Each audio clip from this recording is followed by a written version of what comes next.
hardcore boxing news, and that's what's up, man. Hey, Dad. It's $1. And that's what's up, man. Okay, you gonna come on here and just break news just like that, huh? This is $1. Hey, it's your boy Jay, hardcore boxing news. What you got going on, bro? We out of here. Hey, it's your boy Jay, hardcore boxing news. Back at you with what's happening in the world of, I think I'm grabbing the wrong way. What's happening in the world of boxing today, man? Appreciate y'all all being in the building. Hey, you know what time it is, man. It's another old timer show. And trust and believe the fellas will be in the building. Good to be back in the building. I see we're a little loaded up in here already. I see we got a few people up in the building. First one in the door, my little big homie, man. Just do boxing, man, for a show. 4 o'clock shorty. The unbiased approach of boxing, showing us how to do it, giving boxers their just due so they can pull up. Yeah, a lot of fighters won't pull up because we talk so much smack about them, man. Yeah, let's keep it real. Keep it real. We calling them bums and this, that, and the other. And you know, goddamn well, y'all can't beat them. But yet you won't call them bums and this, that, and the other. And you wonder why they don't want to pull up on your show. It is what it is. Well, we don't have them problems with Just Do Boxing. So salute to my little big homie, man. Always doing it in a special way. Ariana, what you got going on? How y'all get Ariana in here today? Let me find out. She must have been on another show, and they said they was on their way to the old timer show, and she slid in.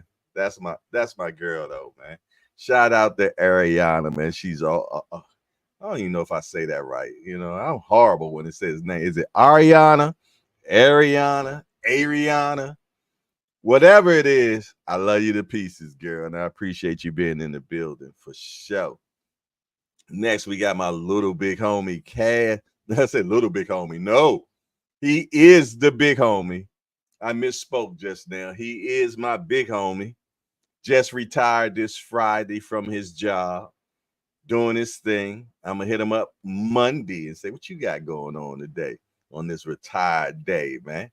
You did? Yes, indeed. I got a playmate now. Yes, indeed. Talib Cunningham, Construction Shawty, is in the building.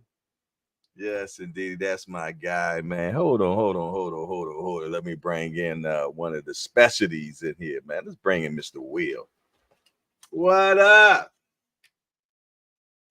You on mute, baby. Yeah, I was getting ready to say. I saw. Yeah, what's going on, Jay? Man, you know me. I'm keeping it real simple. I'm keeping it real simple, man. I got you, man. Who else we got? We got pound for pound boxing talk. Well, let me find out. All the heavyweights showing up. Damn, we got Greg Hackett, Boxing TV in the building. All right, how about yourself? Man, we got too many of the heavy hitters in here tonight, man. We're gonna have some fun for sure. Because it was an interesting fight yesterday. Very, very, very interesting and trusting to believe. Y'all know the old timers is going to keep it real with y'all about what they seen, Jack. They done seen a lot of fights, man. They done seen a lot of fights, man. And hey, I've been going tooth and nail with everybody all day long. Oh, yeah. About this weekend. Hell yeah. How you feeling today? How was your week, brother? Man, good, and yours? Real simple. That's right. That's what it's all about.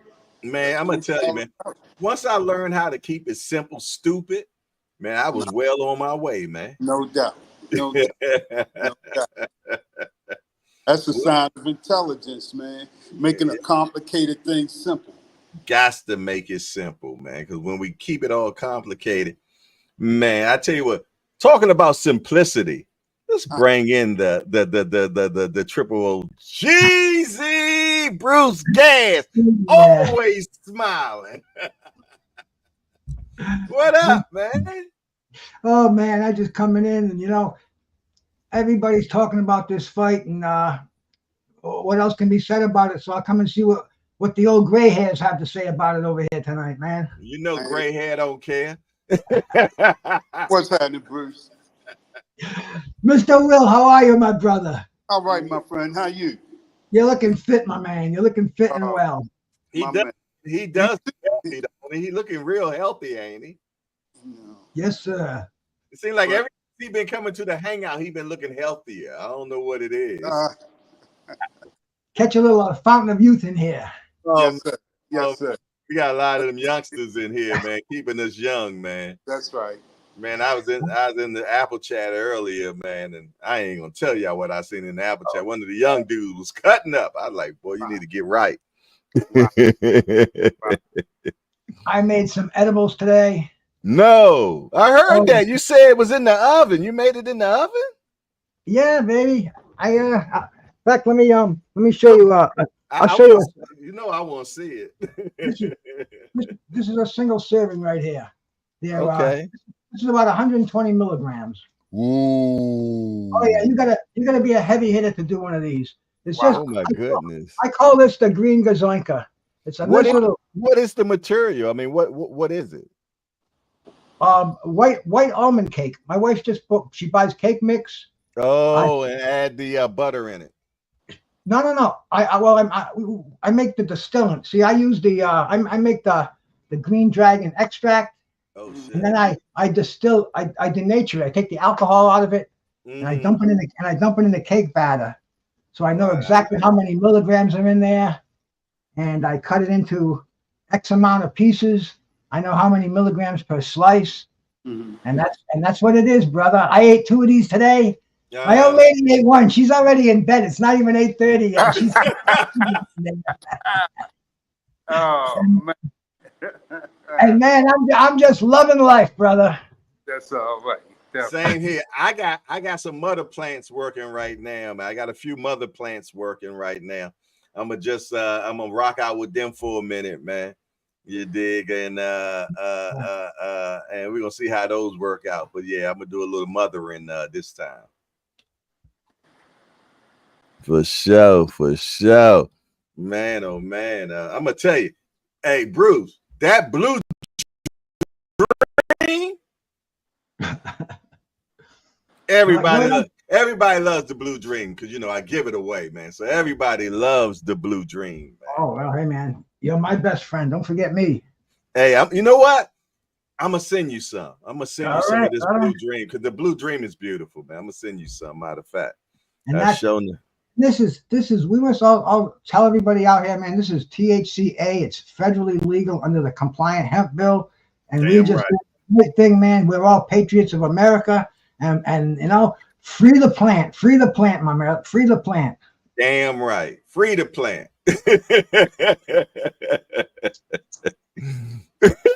I love this guy, man. Look, you talking about gray hair don't care? That's an example right there. Gray hair don't give a goddamn.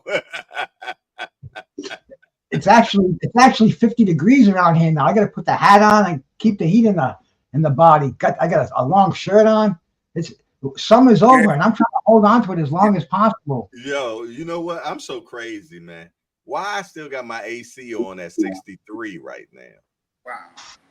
I don't know. I took mine out of the window a month ago. Hey, I like it. I like it cold, man. I'm Mr. Freeze. I love it cold, man. Me too. Well, where I live, it's cold. I live on the ocean, man. You're on the water though, yeah. And so I my house is if I don't have the fireplace on, 70 degrees. We don't turn the heater on higher than that. But when I stuff that fireplace, it's 80 degrees in here. People have to take their shirts off and everything, man. I don't mind. I ain't turned the fireplace on. I ain't started buying no wood yet. But what I do, man, I'm gonna tell you. I'm gonna be honest, man. Whatever the temperature is outside, my temperature in here got to be at least 2 degrees below. So if it's 65 outside, I need 63 inside, man. I like it cold, man. I could never be your roommate, bro. Look. When I'm in my bedroom, man, I wanted to feel like I'm camping out, Jack. Oh man, who else up here? Light Skin Business in the building. Okay, Light Skin Business. Mike Rim. What's up, Mike Rim? I ain't getting no fish pictures today. I heard you was out fishing at the epitome of the morning, but I ain't getting no pictures, so maybe you ain't catch nothing this today, man. I can get it though. I get it. I know how fishing is. You don't catch fish every time you go fishing. We got Melon Queen in the building, our beautiful moderator. She's up in here. We appreciate her. Yes, indeed. We got Ariana in the building. We got Ariana and Melon Queen in the building. Ooh-wee. Y'all better stop playing. Tim Layton said, I got to wear a hoodie in my house. You see what I got going on. I got the hoodie on, man. I got the hoodie on. Got to have it, man. Yes, indeed. We was fishing, but we wasn't catching. Hey, I've been there many a days, brother. Many a days when you're out fishing, man, and all you're doing is feeding the fish. Yeah, you just, damn, what was that? Like, what was it though? It sounds like somebody got shot. Yeah. I'm in my building and I'm sitting downstairs. It's a laundry room nearby. That was somebody the lid down. Oh, okay. Dr. DJ in the building. What's up, Dr. DJ? He said, I got some Kush mint going on right now. Okay. He said 1 to 3 weeks from harvest. Oh, you almost dead. I know who I need to talk to. I need to talk to William Old School. Because William Old School got a perp connect, man. And I need a cologne. I need a clone or I need a seed. One other, man. Well, at least 3 seeds, man. Because 2 of them might pop and 1 might not. But I definitely, William Old School, I know you've been talking about your brother. And by now, I've been sitting, waiting patiently. I've been said it a year ago that my favorite strand is perp.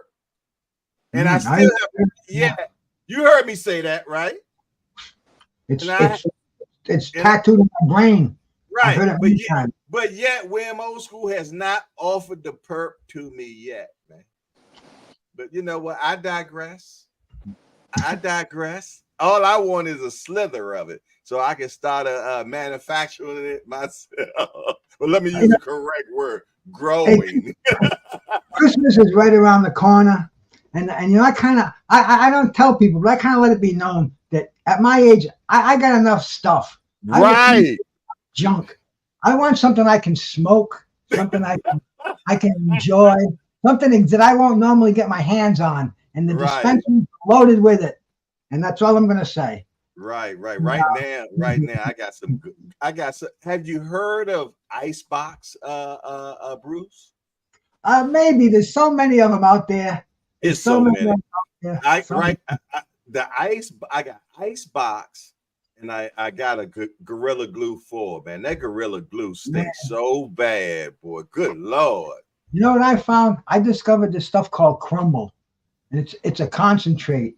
And it comes in is this a boxing show? I don't know. Well, anyway, this is the platinum blonde. It looks like crack rocks in there, eh? Yeah, I know. That's why I won't mess with it, man. Them dads be looking like crackafits. No, dude, I crumble it. I mix it with my flour, and I smoke it. That's what I'm smoking right now. I smoke it in my pipe. It's fortified flour. It's THCA, federally compliant, perfectly legal, medical grade hemp. And I'm enjoying it. I'm stoned with a smile on my face from sun up to sundown, bro. And I'm not changing nothing. I know that's right, man. I love to see your smile every time I see you, my brother. You know what I'm saying? If you're not smiling, I'm going to have a problem. Without a doubt, man. Without a doubt. I see the mayor's in the building. Kareem Hassan is in the building. Salute to you. Judah Vision in the building. What's up, Judah? Appreciate you being on the Judge show the other day, man. You helped save the show the other day, man. I appreciate you being in the building, man. Without a doubt. For Tell sure. Mike Rhyme, I got orange in there, and I got platinum blonde. So it's not just white, man. And they even got the brown, but the brown is of a lower grade, man. Just to be honest with you, the platinum and the white are the top grade. That's the way it is with Crumble, man. You'd enjoy it, my brother, Mike Rhyme. I'm on sure. Yeah, Mike like that good stuff, man. It really was I can't smoke nothing white. Go look up the Crumble. D for the win. They're gonna another avid smoker. Let me find out, man. The Old Timer show is turning into a smoke show, man. Y'all cut it out. That's how I ended up here. Bongs and boxing. Bongs and boxing, man. I enjoy it. I don't care, man. We got to the point of our age where we just don't give a damn. We'll talk about whatever we want to talk about, man. But I'll tell you what, though, just to appease the masses, what do y'all thought about that fight last night, man? I need to know. Okay. I thought it was a very cerebral fight. It was a high level chess match. That's what it was. I really enjoyed it. That was high speed chess yesterday afternoon. You really have to understand boxing to appreciate last night. That's true. That's true. I seen a beautiful dance last night. That's what I said. Yeah, man. Definitely. Beautiful dance. What you got for us, Bruce? What you see last night? I saw two of the best light heavyweights giving their best last night. And I kind of knew that a fight of this caliber, and I said it before the fight, I said, if a fight cried out for 15 rounds, this is it. Yeah. I've seen other fights of this magnitude. Yeah. Thomas Hearns, Sugar Ray Leonard. If that was a 12-round fight, they would have raised Thomas Hearns' hand. Jerry Cooney and Larry Holmes. If that was a 12-round fight, Holmes would have won a majority decision. It would have been crazy all over the internet. For these elite fights, 15 rounds, because right now everybody's going back and forth. Everybody's got valid points about it. It's a fight. There's got to be a winner and a loser. There's 3 judges at ringside. They see it differently. You know, we can go back and forth forever. There's going to be a rematch now. That's great. But if it was for a title like this, 15 rounds, that settles it, because I think Beterbiev was starting to come on. Definitely was coming on the last part of the fight, and there wouldn't have been any question if it had been scheduled for 15 rounds. It would have been a definite ending, and if it was a decision, it would have been a unanimous, uncontested decision. So I think fights like this, especially, let me just finish one more time, especially Turki Al-Ashik's got this new belt, the undisputed belt. You want to put that on the line, make it 15 rounds for that undisputed belt. You know what, man? Old school. I can't even, Bruce, I'm sorry. I can't even argue with you. Because if it went 15 rounds, it looked like my guy, Bivol, was breaking down at that particular point. But let me interject right now. I feel, though, that he did enough to win or get a draw. Bivol said he's filing a grievance tomorrow about I thought when they were announcing the decision, I thought they were going to raise Bivol's hands, and I thought, watching the fight, I thought Bivol won it, but it was so close. And I watched that with my brother, Terrible Tim Witherspoon, and there ain't nobody. I don't give a fuck how. You watched the fight with Tim Witherspoon? Yeah, baby. And nobody. I like to hear. Bro, nobody breaks down a fight like Tim. He sees everything. He sees the footwork. He sees the head movement. He sees the way the shoulders. Bro, I was fucking educated. Yo, can you bring us into that conversation, please? Please bring us into what happened that night when you and him was watching that fight, and tell us what he's seen. Oh, I mean, he could see he could see how I mean, it's just I don't want to second guess him or misquote him, but he was just he was like a doctor doing brain surgery. It was that. It Damn. wasn't even on my level, bro. I was just fucking wow, Tim. And I, we did it live. You can go look on my live yesterday, man. I was on 4.5 hours. He was on it with me, and he loved it. We talked afterwards. He says, "Man, this is what I was born to do," because he is just so fucking. I mean, just he got that sixth sense that only boxers Did he have. say won the fight? He thought that Beterbiev won a close decision, but he was shaking his head, saying both could have done more. He saw how Bivol had had his right foot too far back, and I mean he wasn't getting the mobility. It was just a beautiful dissection of the fucking fights, Jay. I can only imagine. Bernard Hackett, how you doing today, young man? Hey, good brothers. Hey, Bruce. Hey, Mr. Will. What's that? No, I'm not being offensive, but me and you, we'll say anything we want to each other because we always gonna be respectful. Has anybody ever told you, man, that you look a little Asian? Hey, I'll take that. No, I think about the eyebrows or something. You look like someone. I used to watch a lot of Kung Fu theater, man. Only off the Kung Fu theater. That's why when age gets to you, see the gray getting the right. Hey, start getting the right, man. I'm gonna tell you every day. I'm starting to see more Kung Fu theater right there, man. Like you ready to get my ass real quick. Hey, man. If it get me where I need to go and get me where I want to be, let me be part. Hey, what you thought about last night? I think that boxing got a gift. Boxing as a sport got a gift. I think we also got to see what you potentially could see the next 4 kings. Depending on what Morel and the Mexican Monster do, this fight Beterbiev and Bivol lived up to their half. If those two live up to their half, we could be looking at the next version of 4 kings because they could be great fights intermingled between the 4. You're mute. You're mute. Ain't the first time I heard that in my life. But I tell you what, though. I got a question to ask y'all all right now, man. It slipped my mind for 1 second, but it's on its way back.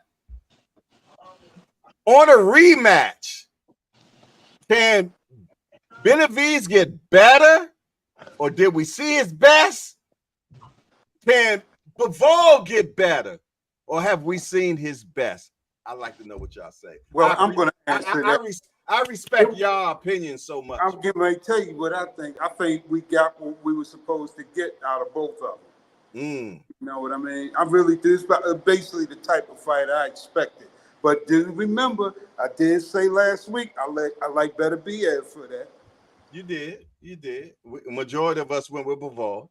I know exactly. But what I'm getting at, what got Beterbiev over as far as that decision, and that was the aggression. He was constantly coming forward.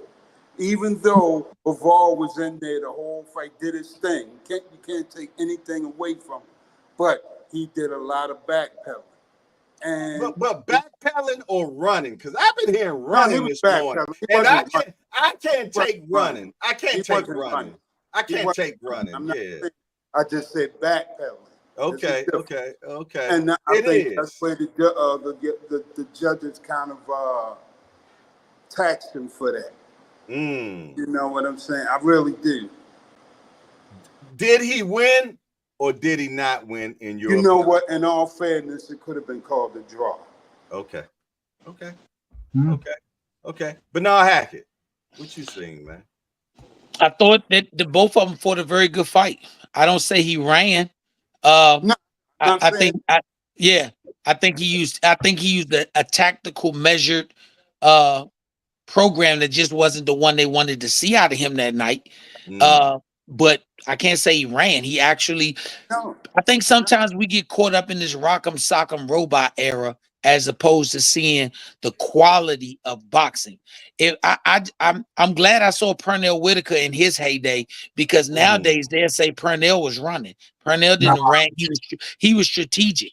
Pernell, I know. I'm talking, Bruce. I'm talking about what we see and what they talk about. They would have said Pernell was running. Pernell was Now they'll say that now. People don't now, know Pernell. They look right at him as now. No. Pernell Pernell used was to train special. with heavyweights. No, that's what I'm saying. If you, He used to spar heavyweights to get ready yeah, for fight. if you look Could hurt him. right, if you look at the guys who, for the 99% are boxers, the first thing they say a boxer is doing, he runs most of the time. It's like the art of boxing has to be respected as well. I hear boxers today Go ahead, Bruce. I never heard Pernell Whitaker get accused of being a runner. No, I think you misunderstood it, No, Bruce. he said now. But I'm saying, even if he wasn't accused of, he wasn't a runner. He was a defensive wizard. He got in the trenches. Correct. But if you look at Chavez, man, they slugged it out. But he was smart enough to know to get out of the way, to duck and dodge. Pernell Whitaker there's nothing around like Pernell Whitaker today. None of those guys. But what I'm saying, we have I agree. But what I'm saying is, we have some young fighters and some fighters we watched over the years who are excellent boxers. They're not punchers. They're not any of that.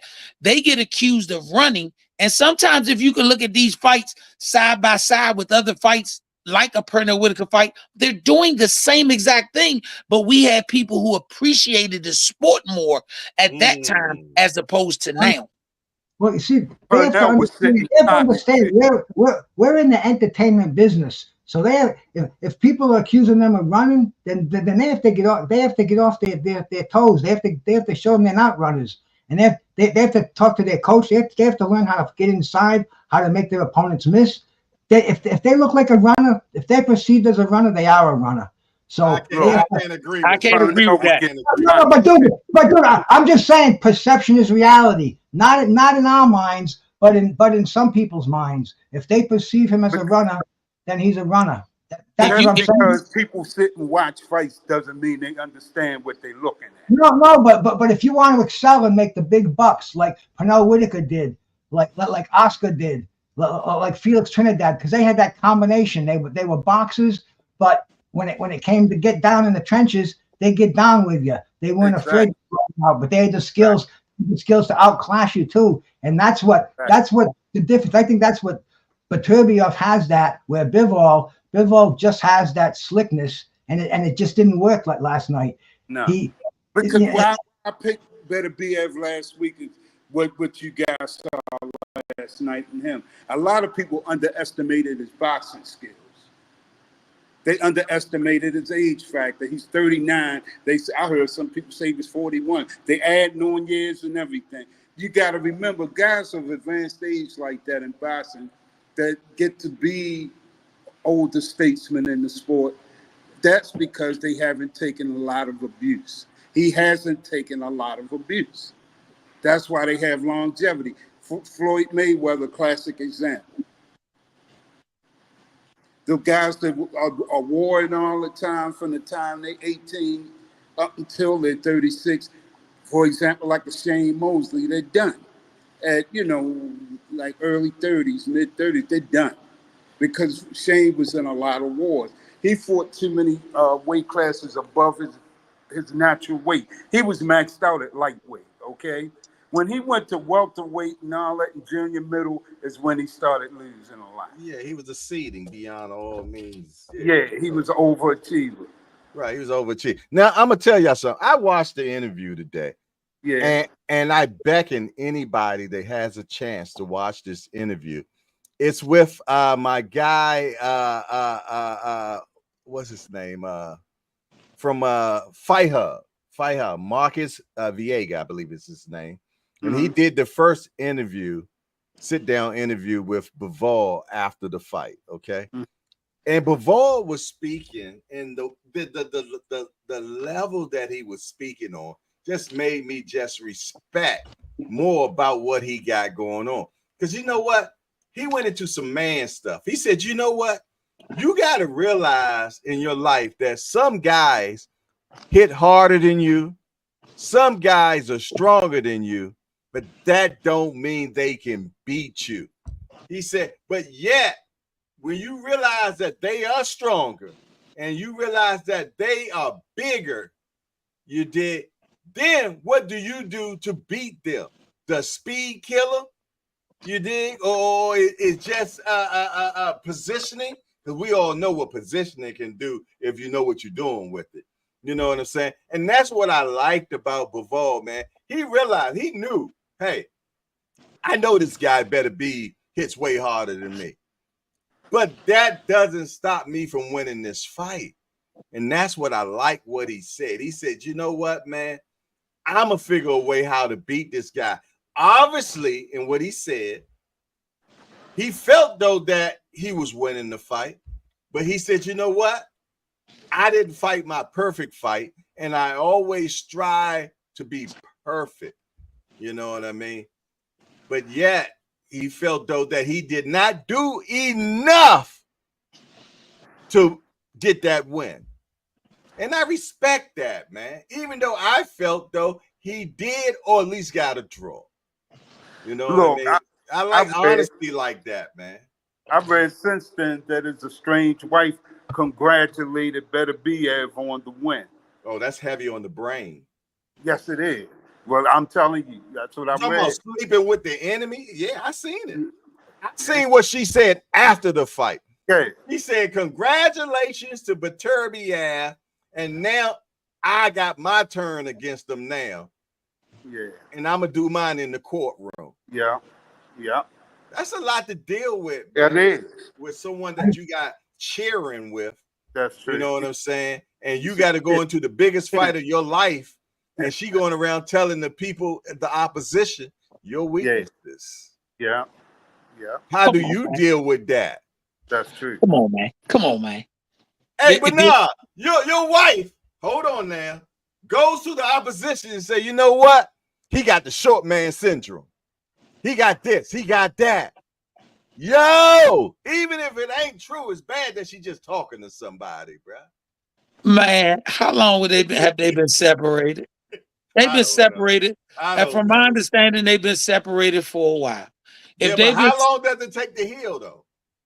I ain't talking about no healing. I'm not talking about healing. I'm not even. Let me tell you, if they've been separated for a while, she ain't never been. She's in the career we know him as. She ain't never been his coach. We ain't never seen her in a 10-week camp with him. So once again, I'm not gonna put. She can go tell what she want to tell.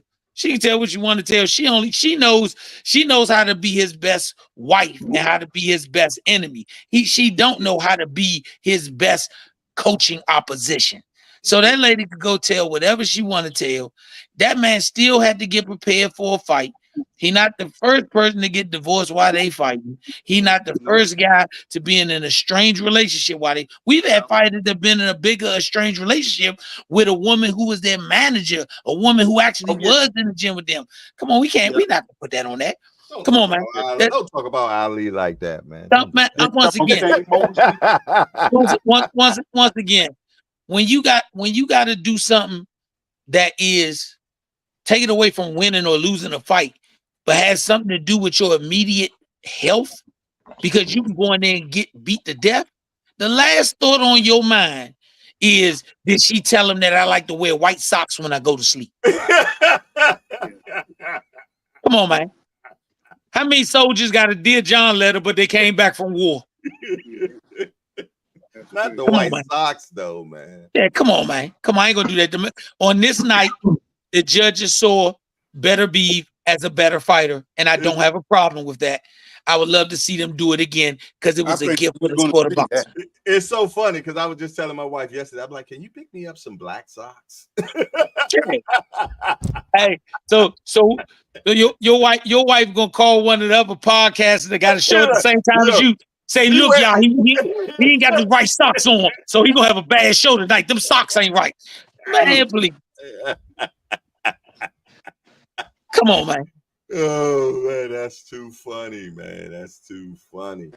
But once again, your comment does show us the solitude life that a boxer has to live is one of the hardest lifestyles to have, because at any time you have to be able to block out everything. You don't have somebody else that they can blame your performance on, because no matter what the coaches have done throughout camp, you're the one that has the spotlight on you to perform. That's true. So that's the part that I think gets overlooked. You know, take it as a precautionary tale. Yeah, Everybody can't be great. I agree.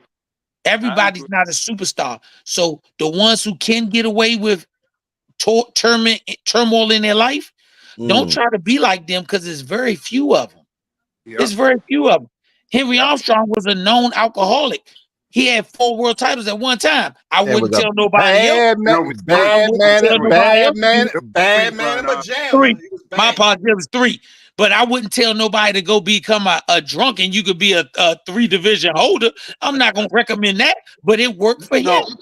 No, but the kicker is simultaneously. Yeah, at the He same had the time. featherweight, lightweight, and welterweight titles all at one time, and would defend them every week. And if it wasn't for a cheating referee, he would have got the middleweight one, and the referee got out of town as soon as the fight was over. Yeah. My question is, if he wasn't drunk, would he have won all those defenses? No, but I'll tell you though, back in the day, the boxers, they were heavy drinkers. Yeah. Even the 80s, the 60s, those guys, they hit the bottle heavy duty. It was, today, no comparison, man. Today they're drinking pink champagne, and back these guys were drinking straight out of the whiskey bottle. Hardcore stuff, man. You look at some of those old timers, fucking Jake LaMotta, fucking Robinson, all those guys. When they drank for day long binges, week long binges. Amazing. And they still wouldn't lose the guys today. They still wouldn't lose the guys today. No, Right. It's amazing. It's amazing. Yeah. Hey, Umar, what's happening, brother? Hey, yo. Hey, what's that, man? Hey, we definitely want to hear what was. Did you get a chance to watch the fights last I night? saw some glimpses of it. They robbed him, man.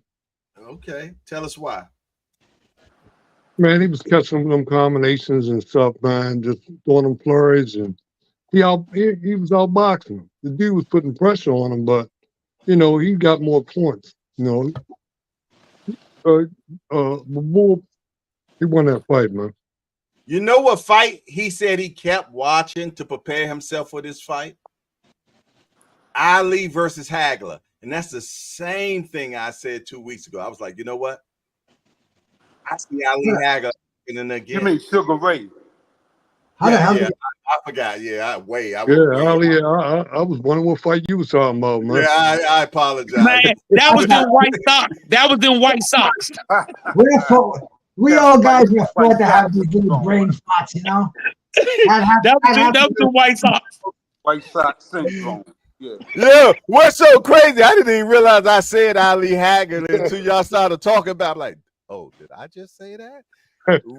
Sugar Ray Leonard versus Hagler, y'all. You ain't gotta get loud. These brothers are so respectful. They was gonna let you gloss that over till you finished. Oh man.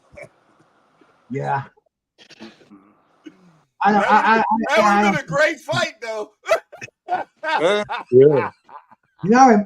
When we die, we'll probably see it up there. You never know, man. They must have some amazing matches up in the heavens. Maybe in heaven we can just ask for a particular match. Hey, Ali, can you fight Hagler for us real quick? Say, God, make them the same size. Say, God, make them the same size. Just let them keep their attributes. Oh man. It'll be better than that video game that just came out, man. Everybody's playing it on their virtual fight. That new video fight game. Yeah. Everybody's doing it on YouTube. They're probably doing the real thing upstairs. Oh, one other thing I had to throw out there pertaining to that card, though. You see, your boy Ben Whitaker got his behind handed to him. He got a little exposed. I watched it. I didn't watch it yesterday, but I watched it today. He wasn't all that sweet today. Not at all. Not at all. Nah. Hey, how But about that Fraser Clark? How about that Fraser Clark getting sparked in the man, first yeah, round that by was Yardley? Woo, that was that crazy. that was Matchmaker. the biggest upset of the night, man. That was a But huge wait a upset. minute, No, why matchmaker. everybody get a knockout yesterday except Beterbiev? Yeah. True. Well, he was in there with a real guy. That's what it was. Man, Best versus Bivol is no best don't joke. give you that. There, Yeah, best versus there best. you go, right there. When you get to the elite level, The shit knockouts go away. changes. Shit Knockouts changes. go away. There you go. You're Let me not tell you going to something. knock out everybody.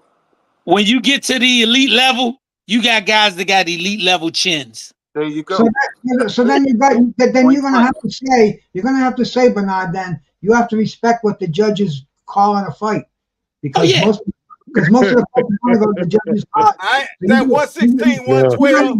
gotta I'm not get respecting that. legit judges in there, man, because I'm not everybody's saying respecting. one of these judges That's when the payoff happens. and who the fuck? I think Eddie Hearn is taking the guy to court now. Yeah, 116, 112. I didn't see that, but he No. must be. He must be the godchild of Ray. What's Ray the Charles. blind guy? Ray Charles and the other Jeez, blind I'm the guy. only white guy on here, and I know who the fuck Ray Charles is, and you cats don't even know who he is, man. Yeah, don't worry about it. And Stevie goddamn Wonder. Huh. And I don't think Stevie And blind. Jose Feliciano. All three of them. But yeah, man, that's the thing. If these fights are going to go to the judges' scorecards, they're going to have to get real competent judges. The judges are going to have to be the most scrutinized fucking players in the game, because that's what it's all eye on, man. Everybody competent who gets behind the wheel of a car until they have an accident.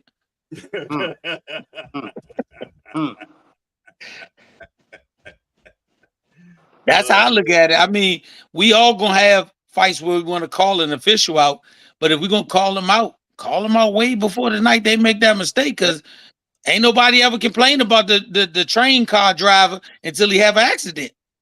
Yeah. That's true. Yeah. Well, That's true. you know what I say to that, man? You got to have the equalizer. A complete fighter has to be able to really convince those judges who the boss is. Knockout changes don't change nothing. Yeah. You know And Benavidez said that. Benavidez said, you know what? I ain't used to the judges making decisions for me. But see, he hasn't really reached that elite level yet. That's why he can talk that kind of talk. See, it's not about what you think of yourself. I believe in what's in front of you. And This if you fight the top level guys and you knocking them off, then I start talking about it. Then I start bragging about you. Yeah. But these guys are like the ego, they putting the cart before the horse, really, a lot of times. Yeah, well, matchmakers, man. Matchmakers. Yeah, Matchmakers. I totally agree. Hey, Matchmaking and brother Umar, people are knowing you now by that statement now. Everybody, I've been hearing people quote it late. They be like, you know what brother Umar say? Matchmaking. People But start I always felt like that. Yeah. You know, like I said, man, nobody wants to hear this because I'm speaking blasphemy now.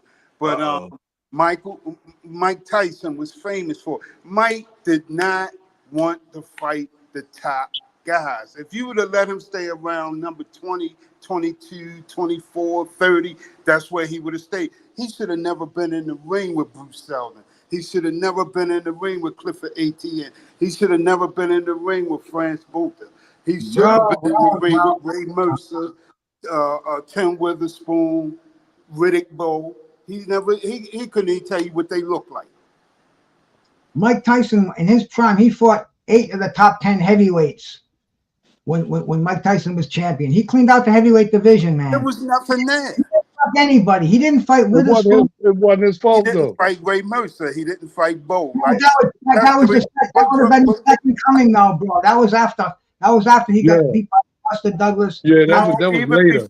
Even before. After he went to prison. Man, look. Before 86 to 89, Tyson was almost unstoppable. He was just incredible. If he had kept Customato, If he had kept Cus D'Amato, I don't know what would he have done in life. Look, even How was he gonna keep Cuss unless he had to plug in with God to say bring him back to life? I know it had to be Kevin Rooney. But Tyson was I need to Cuss, man. I'm well, sorry. Tyson by 23, Mike Tyson was burned out. That's his. Well, yeah, because he used to fight every 2 weeks. From 20 to 23. After He that, used to fight every 2 weeks. I think it was the cocaine though, but Definitely. The women, the cocaine, Don King, fucking the inner demons, and fighting a lot of bums. What happens when you fight a lot of bums? You got two trainers sitting right there. What happens when you fight a lot of bums? You lose that edge. Right, iron sharpen irons. I believe Bruce that. Seldon was the WBA heavyweight champion when Tyson fought him. That was he was a world champ, so Tyson had to fight Bruce Seldon. Clifford Etienne, that was an HBO fight. Tyson was making a comeback. So I mean, all those fights were legit. But did he have to dig that deep? Etienne, Etienne, he was okay. He was Franz Botha. Come on. That was an interesting fight, though. Franz Botha. Tyson was getting his ass kicked until he knocked him out. One punch knockout. I stood beside Franz McNeely. Kevin McNeely. They didn't even have any footage of Kevin McNeely. You understand? Peter McNeely. Hey, so the pizza dude. That was the pizza dude. Yeah, hey, listen, Peter McNeely. Look, I'm gonna tell you. You go watch that fight. Peter McNeely said he gave balls to the wall and he got knocked out. I was at Dover Down Casino. Yeah. And Francois Botha was fighting that night. Yeah. And that's when I realized that was a very huge individual. That was a big guy. Yeah, he was a big guy, man. He was big. He was a big guy. He was like a little over 6 feet, about 2. I'm talking about how wide he was. That's what I'm saying. Yo, it was wide as hell, man. A pure nothingness. He was eating nothing muffins to train for that fight. Okay. That's all. But everybody that Tyson fought, you never heard of them again. You ain't heard them before then at the time. Man, some of the people, man, come on, man. Same thing like I said about the matchmakers, man. It was matchmakers where I brought them up. That's why I brought them up, Mom. Mr. Will, I think you have the same feelings about Deontay Wilder too, don't you? Oh, you know I do. Hey, hardcore. Let me say this. Tyson was 19 years old and he was the world heavyweight champion. 19. No. He got his belt at 20. He got his belt 20. We're gonna say 20. Yeah. Give him 21 if he needed it. You tell me how many 19 to 20-year-olds did he beat to get the belt? Man, look, if you line them up enough bums, your next door neighbor could have did the same thing. Once again, he beat grown men. He was a man child beating grown men. I get all that, but I mean the division was like on life support at that time anyway. But you can't count the division unless you got a time machine. You can only beat the people of your time. That's why I tell my son all the time. Don't get caught up. He didn't want to see him. Yeah, but I tell my son all the time, do not get caught up in Monday morning quarterbacks, because no Monday morning quarterback has ever had a loss in his entire career. On Sunday, I gotta beat the guys I gotta beat. Some decent opponents to have some kind of legacy. Hold on, I got a question. I got a deep question, Mr. Will. Yes, sir. What was your opinion on Roy Jones? You know what I feel about Roy. I need to hear, because everybody else might not. Roy fought maybe 4 or 5 recognizable names his whole career. Everybody else, like right now, I'm not gonna lie to you. I get a lot of flack for this, and they seem like you real hard on black fighters, man. Not saying I've heard that before. That you sound like senior now. But look, this is the thing, man. Don't hype these guys up like they doing, and they're not doing anything. What I'm saying is, you like we talk about Sugar Ray Leonard, we talk about Hagler, we talk about Hearns, or whatever. We talk about Ali with them. They had plenty of real dance partners. These guys, like for example, I'm giving my say a name. Y'all might not, y'all gonna hate me for this. Boots. Come on. Boots been screaming for the last 2 years. He wants a prophet. This and that. How you gonna come from the back of the bus and try and drive the bus?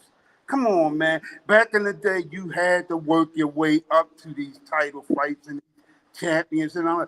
I don't know anybody on Boots. Hey, Rose Park. Ain't that her name? Rosa Park. Her husband had a car, but she caught the bus, man. You know what I'm saying? And I'm saying that for a simple fact. You got to start somewhere, brother. I get all that, but I'm saying, yeah, at least start somewhere. He doesn't even have a starting point. He got a starting point. He willing to fight anybody that want to fight him. Come on. Hey, hardcore Mr. Will, that's my guy, but he loved the Long Ranger and he hate Bass Reeves. Oh, no, not at all. Not at all. Not at all. Not at all. And I know exactly what you're talking about. Bass Reeves and my youngest son got the same birthday, man. So, you know. Wow. Mr. Will loved the Long Ranger. No, man, but hate Bass Reeves. Mr. Will just don't go for anything. He just can't. Like, I'm with Marvin when he the thing he says, his catchphrase, matchmaking, I'm with that all day. Hey, man, I love Mr. Will, man. I love him, but I tell my son, hey, Mr. Will, let me tell you something. I love you and I use you as an example to my son and plenty of others. They love you when you come up, but when you get there, they got that axe to cut down that tree. I got you. I expect your arch enemy is in the chat right now, Mr. Will. Singing. You know who it is. He said, Mr. Will. He said, Will, stop that. He said, Mr. Will was the black man with the gun on the on life. He said, don't cross that gun line. Don't cross that gun line. That's the gun line, boss. Oh man. Nah, hey man. I mean, in all honesty, Mr. Will, he gives you your praise when you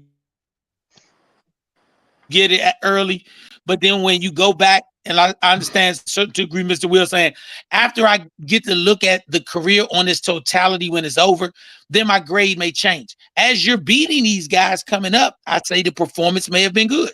But then when I look at you in totality, it may not have been a great career. But at the end of the day, you can only control what's available to you. I think we had maybe 4 or 5 fighters, Ali, Floyd Mayweather, Canelo, Tank, Sugar Ray Leonard, who could call their own number.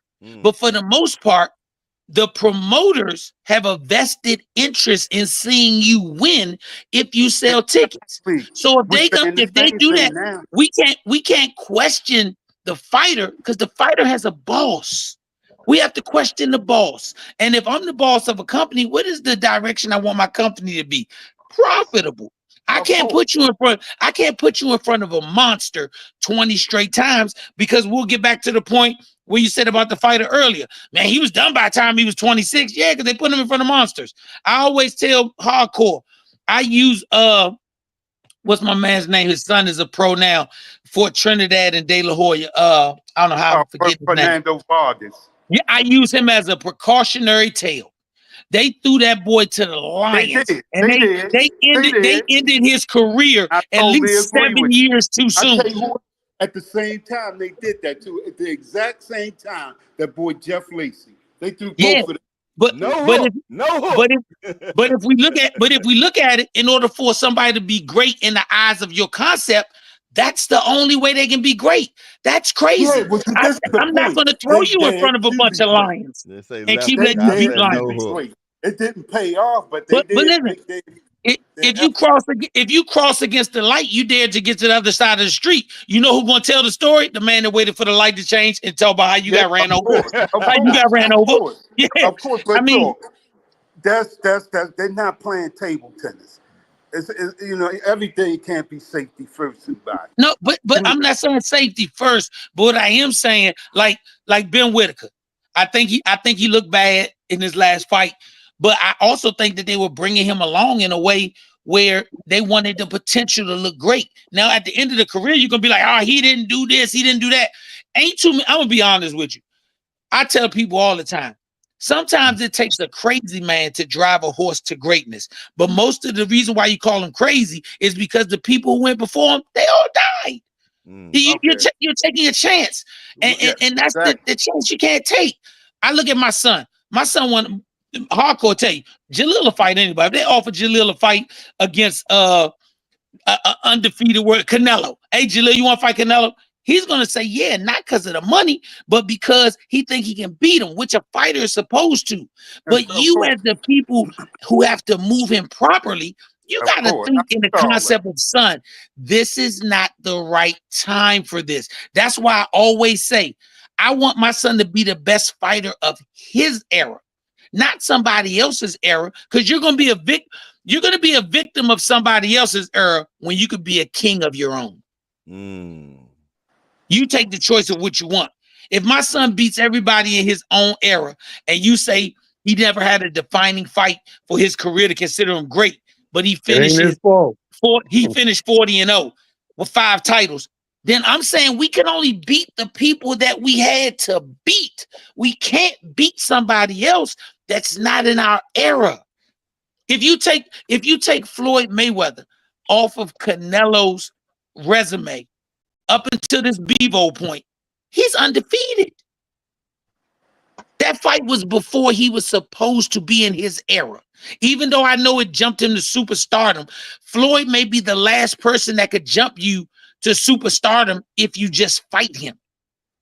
But when you look at it, most of the time we ask for these guys to jump to superstardom after beating him. In the words of 50 Cent, I'm afraid of the future. Y'all respect the one that got shot. I respect the shooter. I respect the shooter. Damn right. That's how I live with my son career. I don't want them to say, man, Shawty took a bullet to the heart, but he got off 3 shots before he went down. I don't want that.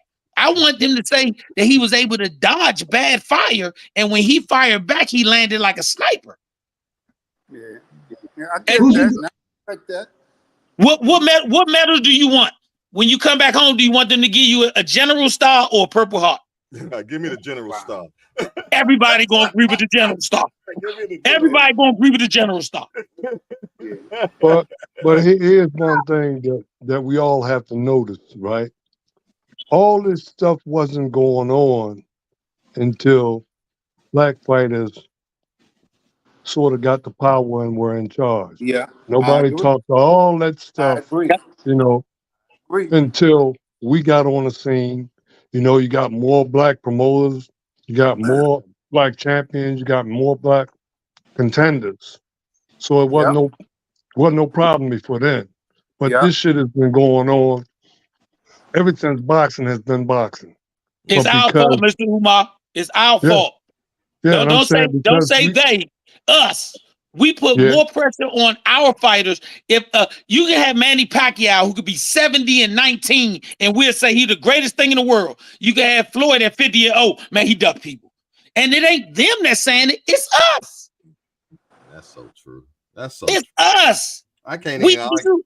Do you understand? I wish I could argue with you, but no. Do you understand when we have if I did, man? When we have great fights and it's a black fighter and another fighter, it'd be more of us rooting that the black fighter lose than anything else. Like Fabulous said it. People want to win or to lose, Mayweather, Pac-Man. How in the world you have all of them people, and they weren't the rest of the world. We were a lot of them people rooting for the man's downfall. I was there. I seen it, man. We rooted for that man's downfall. Crowd was rooting for Pacquiao, even though Floyd reciprocated from it because he got the do-re me. He got the do-re me from it, but Floyd figured out. I think he would have been happy if he had a few people say, "Way to go, Floyd." Man, Floyd figured out the matrix. The matrix is we are born, bred, live, and die to go against our own if they look like they're gonna be the best. But we will figure out a way, Mr. Will. If you get a guy to come on here, Mr. Will, if Jay Hardcore had an opportunity to interview Floyd and Floyd wanted $1 million, everybody tell him, man, you got to be crazy to give him $1 million. But if he had the opportunity to interview Canelo and Canelo wanted $1 million, they say, Jay, that would have boosted your numbers. You should have gave him that $1 million. Come on, man. Come on, man. That's the part that's the part I don't like. That's just the part. We hold ourselves to a higher standard. The people break it down to some kind of color line. See, I watch boxing. But how can we not go at a color line? I don't look at it like I root for the black fighter because he's black. No, I'm not saying, Mr. Will, you know, I'm not saying you. I'm not saying you specifically. I'm saying the concept. The concept of the idea is so built on that. If we will have a fighter that barely wins a championship, and we'll praise him like he did an amazing job. We'll get a great fighter that pitches a shutout, and we'll say he did that against a bum. Right? This fight coming up right now, Lamont Roach versus Gervonta Davis. Lamont Roach is a recognized major world champion, and you got people out there saying Tank cherry picked a bum. Are you crazy? But then they'll turn around. Not you, Mr. Will. They'll turn around and say he need to fight Devin, who we just saw get whitewashed. Demolished against the dude that Tank stopped. Man, so how can you criticize? Honestly, that fight? Devin really needs to cut his losses and just retire, man. I don't think he'll come back. I ain't gonna say that. I'm saying it. He's too young to retire. I say Devin should keep going. I say, but once again, I'll say he should keep going. He's a good fighter. He's a Hall of Fame fighter right now. Based on his resume, he's Hall of Fame. He should continue to fight, but we got to stop the narrative of one loss makes you trash. Undefeated is the only way you'll be. A lot of these fighters, Mr. Will, listen to me. Listen to me, Mr. Will. A lot of these fighters, I talk to a lot of them. I speak to them. I ask them, why don't you take some fights or look for some fights? He said, they say it because I'm not going to cut the reservoir of money off, because the minute I take a loss, I'm at the scrap heap, because the promoters listen to what fans say, to what podcasters say. And after I take that loss, I'm not valuable anymore. So why do you think that I'm going to take a chance as a fighter? In the words of Marvin Hagler, they said you got 3 things against you. You good, you black, and you a southpaw. So if those 3 things are still against my black fighter, why would I do something that would cut his money out? Because I appreciate you, Mr. Will. A lot of people listen to you. I watch what you talk about. I need you to talk about my son like he's garbage. The reason why, because more people want to see him. No. I'm not saying that in a bad way. I'm saying it in the way the thinking goes. If you talk about him bad, but he wins, then I'm going to get paid. But if you talk about him good and he loses, it's out the window. You got to this sport has started making us think we have to be business strategic. We cannot be on the side of a quarterback who holds out for more money, but be against a fighter for not fighting a fight that could potentially X him out of money. I guarantee you. We are prize fighters. They are prize fighters. Everybody on this panel does not remember this, but I'm going to bring it up. Say about maybe 8-9 years ago, Sergio Martinez challenged Floyd to a fight, right? And told Floyd on national television, look, I just want to fight. He said, I will give you 80% of the purse. I'll take 20. Floyd act like he didn't even hear it. But why would he? Why would he? But why would he? Floyd, listen. He didn't fight Paul Williams either. Floyd. I got a story behind that. I swear, y'all. I guess about maybe early that same year, I told my son, I said, look, Floyd, now I swear I could bring him on and let him verify. We believe we ain't need no verification. Your word is good enough. Look, I said, Floyd is going to do something, and he's going to jail before he fights Paul Williams. I guarantee. Soon after, I heard he had hit his girlfriend or something. He did a little time behind it. I called that way before it happened. Floyd did not want to see Paul Williams. But once again, when you look at Floyd, he discovered the matrix of how to get paid and Yeah, how he to get did. paid big. He did. So He did. if I'm gonna give you my if I had the personal ability to get Mhm. Floyd to put that same matrix for my son, Yeah, I I see what you're wouldn't care saying. what Now he's got a nice nobody said. blueprint. I He's got a wouldn't care nice what blueprint. nobody said. I'm going to do it because the man understood the psyche of people, the Mhm. matrix of how to get paid, and what it took to get the right situations. Every fighter before him got tricked by the matrix. Every fighter that has come after him has tried to figure out the matrix. Yeah, And I'm but not see, this I'm is not the going to thing. tell it that. I think Vince McMahon put him on the game because remember he went over to WWE, and I think ever since then that's when he came back as Money Mayweather. Before that, he was Pretty Boy, and But then when once he again, to does the that make WWE, sense? yeah, it makes sense. I'm all for it. I mean, At hey, the end of it the worked day, for him. let me tell It you worked something, Mr. for Will. him. At the end of the day, if all of us had our sons as pros and we had to direct them the best of their career, we're Yeah, all as fathers, not anything else. We're going to direct our sons to the path of the largest success. We're not exactly. going to guide them to the path of the biggest failure with an attempt to do Right. something that made you great. Greatness has never been able to be taken on a check and cashed in. I've never seen anybody go to the window and say, I'm cashing this check to say greatness. They can only cash a check that has zeros on it. Floyd made us realize that. We were getting caught up in the fanfare of greatness. And boxing is a girlfriend, not a wife. You love her while you Yeah, got her because she's yeah, going to leave you. And when yeah. she leaves you, you better make sure that you were left having good memories and fond things to say, where most people are just bitter.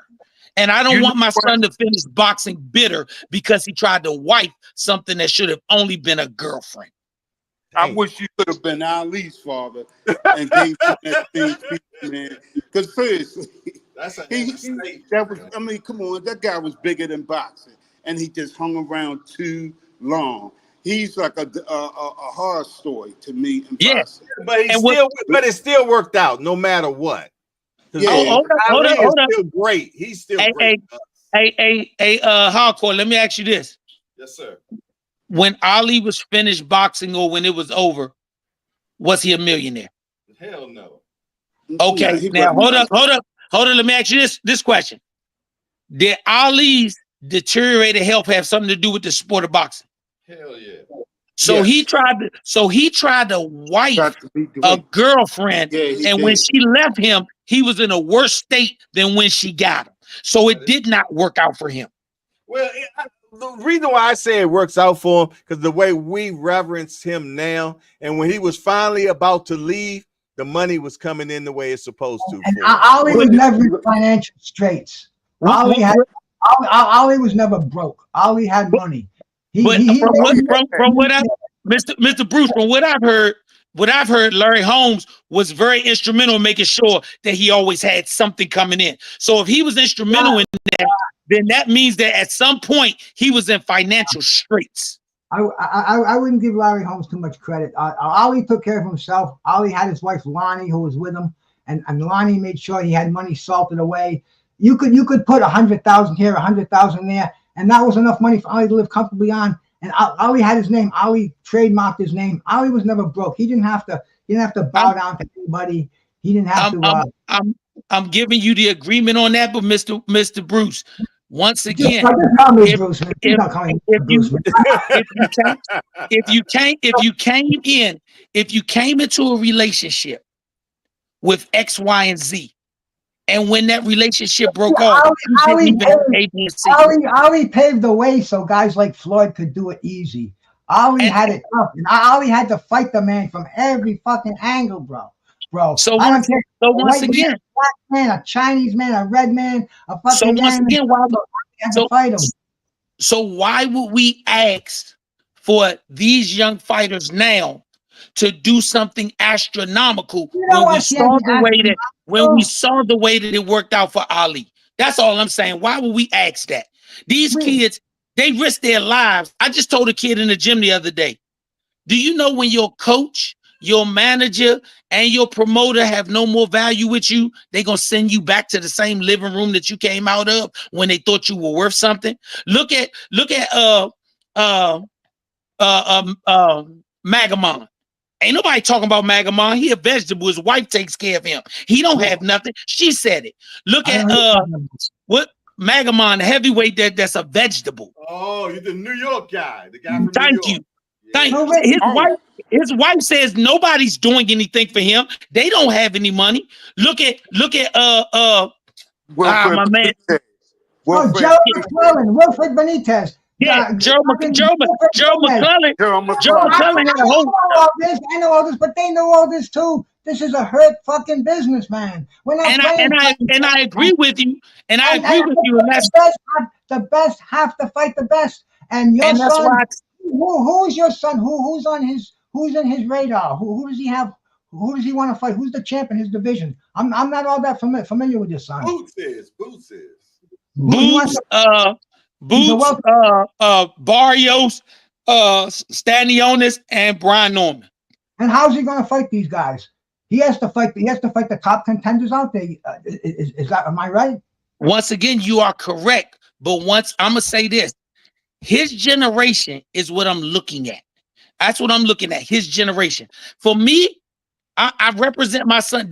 I love what you're saying, because hardcore, these are the reasons I never let any managers come in and sign my son has never been locked on contract to a single person other than Floyd Mayweather. Because at the end of the day, if something go wrong with my son, I gotta wipe his ass. I got to feed him. Them people that came, hold on, Mr. Bruce. Those people who came to my son after his amateur career, we want to get you. You're great. You'll be like family. It's amazing how much family disappear when you're worth nothing to them anymore. That's why I said with this boxing, you don't wife her. She's just a girlfriend. You go with what's best for you. If you meet another girl tomorrow and she's one step better than your girlfriend today, go get her. Because if she meets somebody tomorrow and they're one step better than you, she's going to them. That is what this boxing game is. Everybody who tells you to reach for greatness, 99% of them ain't great. They want me to reach for something that they didn't even reach for in their own life. But you want my son to reach for it. I want my son to be smart. I want him to fight good fights. I want him to make money. That is what we came into this for. Because you're right. This is a hurt business. Everybody that tells me it's a hurt business always can push somebody else in front of getting hurt. That's how I look at it as my kid. Every fighter that's damaged is somebody's son. So how does he move up in the rankings?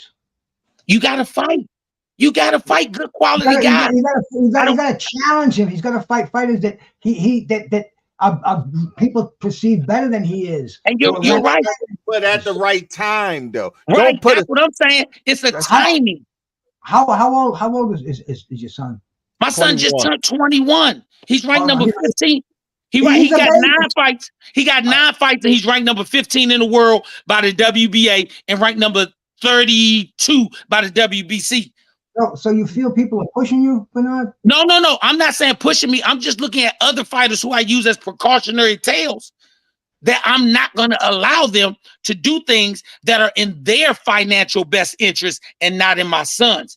I always use Fernando Vargas as an example. There's no way he should have fought Trinidad or Oscar De La Hoya. And then to fight them damn near back to back, he took 2 beatings. And after the beatings, I was never that fond on Fernando anyway. I didn't think he I thought Fernando was a very good quality fighter if he fought his generation. Mm. Do you think Trinidad and Oscar De La Hoya were not in his generation? They made that boy cannon fodder for him. That's what they did. I think he got as good as he could on his talent. I don't think he could have gotten any higher. You don't think those 2 beatings had anything to do with shortening his career? That gets on to Fernando. Fernando shouldn't have gotten those beatings. He should have been in better condition. He should have had better No, I defense. think the opposition was too big, too much too soon. Nah, the opposition was just too good. Look at the Yeah, Trinidad fight. He fought like a warrior in the Trinidad fight. He got punished for no reason. yeah. That's what I'm saying, for no reason. I'm just looking at my son's experience. Everybody except for the team we actually have now, when they were coming to us, we could have took money to sign with some of these different guys, had a perceived easier path. But my son's health and well-being, not just physical, his mental state was worth more to me than anything. Right now, we live in an era where these kids, all of them, whether they're boxing or not, they have some of the most fragile egos because they didn't have a lot of opposition in life coming up like we did in ours. So their mental stability has to be something that you value so high, because if you don't, you're gonna push them into a train wreck. And a train wreck is not always a loss. Sometimes success coming to you too fast and you're not ready or prepared for it can be just as destructive. Yeah. Yeah. No. Oh, but you know, I think even a worst case scenario, worse than Fernando Vargas, is Wilfred Benitez. At 21, he was done. Yeah. Yeah. Oh, At yeah. He was a 21, 17-year-old champion. done. Yeah, No, but he- and look at him now. That man, his sister takes care of him. How many people who loved him can't are get going out of by bed. his house? Well, see, How many people who so-called loved him? Wilfred Benitez Nobody. sparred with no headgear. He sparred with small gloves. I mean, his father did not take care of him, did not prepare him well. And Wilfred Not was a at all. crackhead. Wilfred went from the crack house to the ring. He's 17 years old. He was all natural athletic ability, talent. Wait a minute, he started pro at 14. He Lied about it. was burned out at another one. At 25, Benitez was burned out. Man, I 21. seen 21. Shane Mosley. I seen Shane Mosley Jr. When my son was like 15 at a national tournament, and I think it was in Vegas. And he told me after my son fought, I never forget, and I respect him for it. He said, "Don't let people fall in love with his talent before you get a chance to heighten his ability." He said, "Your son is talented and he can punch. People will fall in love with that and they will push him so fast because they can make more off of him. Do not let them do that." And I always listen to that. And one of the people that he mentioned in a way that precautionary tale was Jeff Lacey. Jeff Lacey. Didn't I say his name earlier? They let a one-trick pony. They pushed him Didn't I so say his fast. name earlier? Jeff Lacey couldn't have boxed his way out of a wet paper bag, and all of y'all know that. He got caught up in the hype. His first fight, his opponent looked at him when he took his robe off and left the ring. He said, "I'm not fighting that big guy." He thought it was going to go like that every night. He thought it was just going to be that every time out. And a lot of the times when we look at some of the great coaches, when we look at them or the ones that the world perceives as great, do you notice they get a lot of the same 10 coaches get rotated no matter what year it is with the young prospects? Because they slow them down. They hit the gas, they hit the brake pedal before they hit the gas pedal. Yeah. They hit the brake pedal and they tell the young fighter, slow down. You have time. Because they've seen so many thoroughbreds get treated like mules and their career is short. Yep. It's called peddling flesh, and it's still happening today. Yeah, it is. It's still peddling flesh, and that's all it means to them. They're like animals to them, man. I hate to say it. You know, they still calling it a stable. Yeah, they do. Because those are your thoroughbreds. Those are your thoroughbreds. When the thoroughbred don't win, do they keep them in the stable? Hell no. So once again, you know who's the best recycle man out there in the business right now, as far as recycling garbage, and that's Eddie Hearn. You see how he tried to keep what's his name, the one that just lost the head, Joshua's career going. Joshua was been done, but he throws those British fighters hat in the ring all the time. those British cards, like the one that was on yesterday. I can't Eddie even watch. lies. I He's can't a watch. liar, man. There's nowhere in the world I could sit and through a plus, whole card of that. he's a curse too. Every fighter that Eddie's handling on the Riyadh card loses. That's what I'm If saying. Eddie's backing They you, don't have the skill level to compete on a world class circuit. They can fight each other over there in England, but when you take them out of England, they're like baby food to everybody else. But let me ask you this about that with Eddie Hearns. Let me ask you this. I look at some of the other fighters, and I personally see a lot of things that I do like about what they're doing, how they do it. I look at a young fighter like Raymond Ford. He got Raymond Ford in a great situation. Raymond Ford won a title. Then Raymond lost the title. Now Raymond's getting ready to fight for another title under that same banner. How many times would that have happened with PBC? Who's Raymond Floyd? But you looking Raymond at Ford. Raymond Ford. Who's that? Yeah, Raymond. Yeah, I know. I'm not familiar. I've heard Raymond, but Raymond Ford fights at I think 130, 135, one of those weights. I think no, he just moved up to I think 30. He moved up to 30, but he lost. He won his title with Matchroom. His first defense was on a Riyadh card. He lost his title, but now he's back in the situation to get another one. Yeah, now I've seen it done before. I saw that with when they wanted to make Ray Boom Boom Mancini the lightweight champion. Yeah, he got knocked out by Alexis Arroyo, and then they put him in there. Raymond Ford, did he fight Nick Ball? Yes. Yeah. He got beat by he got beat by Nick Ball, didn't he? Or did he? Yeah. That's when he lost his title. But, we talking about less than a year later, he getting another shot. Well, I'm just saying the same thing with Ray Boom Boom Mancini. When they like you, they'll give you title shots. And there's so many folks out there right now. Look at Tim Zhu. There you go, another one. He's fighting right now. Who is Tim Zhu with PBC? Yeah, but once again, he's fighting the champion, and he just lost his belt. You giving a good example of a select one. You giving a good example of select one over there with Matchroom? Eddie Hearns doing that to a lot of them. He giving them opportunities after they lose. How many dudes with PBC have we seen in the past lose, and then them dudes sit on the shelf for 2 years? Yeah, that's bullshit, man. Keep him active. I hate that.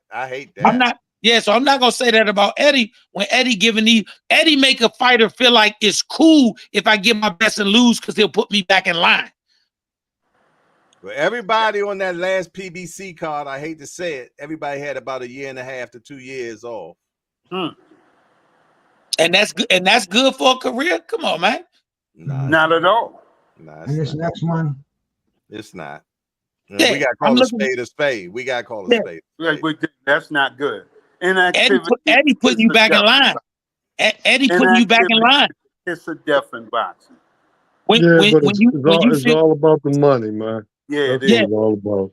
But you right too, brother Umar, because if you can move tickets, you can get back in line. Right. And that's what I was saying about our fighters. If our fighters' biggest opposition is the same people who look like us, why would the promoter, after you lose, want to rebuild you? Manny Pacquiao didn't have his biggest opposition wasn't the people where he from or look like him. Canelo Alvarez's biggest opposition ain't the people from where he from or look like him. But when it come to us, they want us to be our worst enemy, man. Yeah. They want these kids to be I'm gonna tell you, I never thought Pacquiao was going to be able to get that Floyd fight and get them. I thought he blew it.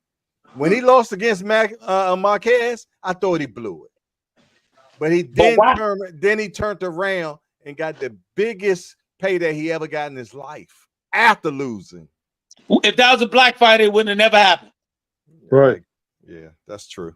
It's true. Come on now. We gotta call a spade a spade. Oh, I'm calling it. I say you true. You're right. I can't argue with you, man. That's why I say, man, when it come to my son career, I love all you dudes. And if y'all really feel like Shorty ain't living up or whatever, please say it. I need it. But I'm not gonna make him run into a train just so somebody says you're not supposed to, man. Yeah.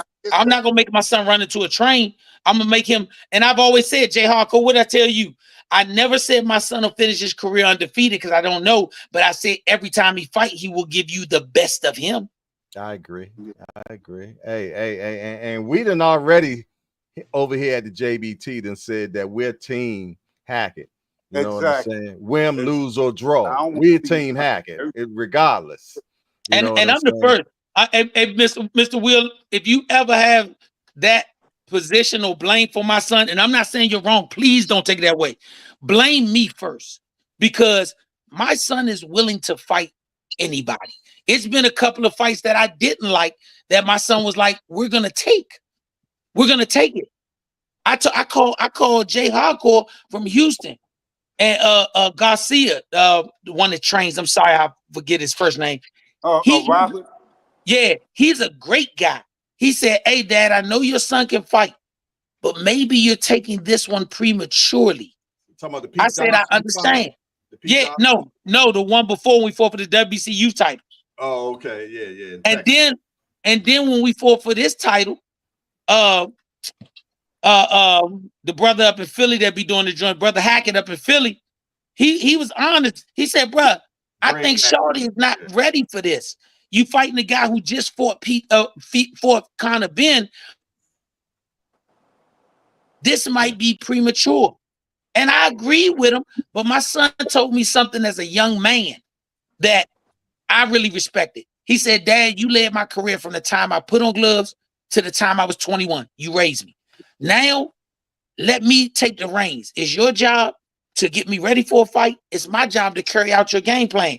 If we do what we've been doing our whole life, we know the outcome." That's the part that I think has to be there. So Mr. Will said it months ago. Who's got the final say on a fight? You or your son? It's a joint. I do ultimately because he respected, but if he's animate about something, he was animate about the Peter Dobson fight.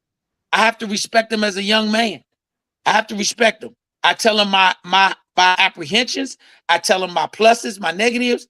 But at the end of the day, we're father and son first. But I am actually a employee of his. Right. And if he says, "Hey, this is the fight we're gonna do. I heard everything you said," I can go in with a clean conscience of knowing I did everything that I could to make sure he was aware of the situation. But then I got to do my job and prepare him for the fight. A fighter's job is to look at a cup half full. A coach's job is to look at a cup half empty. If we both do that, we're right at the same point. We see eye to eye. That's going to be huge. It's going to be huge, and it's definitely going to be difficult because a lot of people have not done well in that position.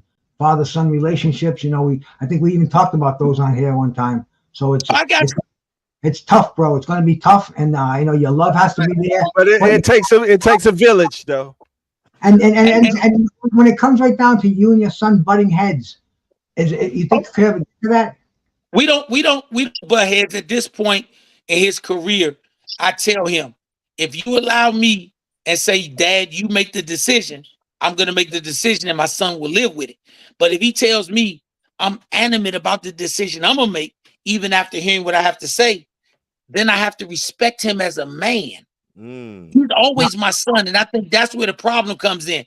Father-son combinations don't work because the father always looks at him as a child. My son is now a man. I respect his opinion and he respects mine. And if we come up where we don't agree on something based on a fight, then as a father who raised the son to be his own man, I got to respect his decision and I got to work with him the best I can to make him successful in it. That's my job. And if it doesn't work, get the shit back in the horse. Hey, let me tell you something. If it don't work, you will hear this first from me. Every time my son win, he won. Every time my son come up short, I failed him. You have a timetable, Bernard? A timetable? Yes. And what's your timetable for a title? I have his timetable, honestly. He wants to be a world champion before he turns 23. If the opportunity comes, 2 more years. Yeah. If the opportunity comes before then, I'll say this. Great question, Bruce. I really do think it's a great question. If I can get him, and I told him, if I can get 3 10-round fights just for him to get comfortable with the rounds and the situation, they could offer me a world title fight right after that, and I'm with him 100%. And if those next 2 fights are like Peter Dobson type fights where you're gonna have to rumble, You're we gonna, got that. and you're gonna learn from it. I like fights like that because I'm gonna tell you that fight last night. I think Bivol learned the most out of that fight. And that's just my Man, opinion. we got Jose Vasquez our next fight in Puerto Rico, and he's a very quality fighter. And I think it'll make my son have to do something totally different. The last fight he had to fight one way to fight Pete. He's gonna have to fight a different way to fight Vasquez. But But that's good, what though. that's why I said we needed three 10-round fights. Then I will take anybody that they want to stick in front of my son, and I will have all confidence in him. All confidence. Because once again, I want him to be on the right side of growing. But as all you know, Brother Bruce, Umar, Mr. Will, Jay, how many times you see somebody like my son? He got 9 fights. He's rated in the top 15. And Pete Dobson put it the best way. What y'all think, he Lomachenko? How many times have you said, hey, this kid can do something great, push him faster? I said 3. That was the first 10. We get 2 more 10s. At that point, we'll fight anybody. It don't matter who it is, because I got what I needed. Not knowing if he know how to fight. You have to prepare for 10-round fights because they're different than 4, 6, and 8s. What was Matchroom feeling about him fighting Pete Dobson?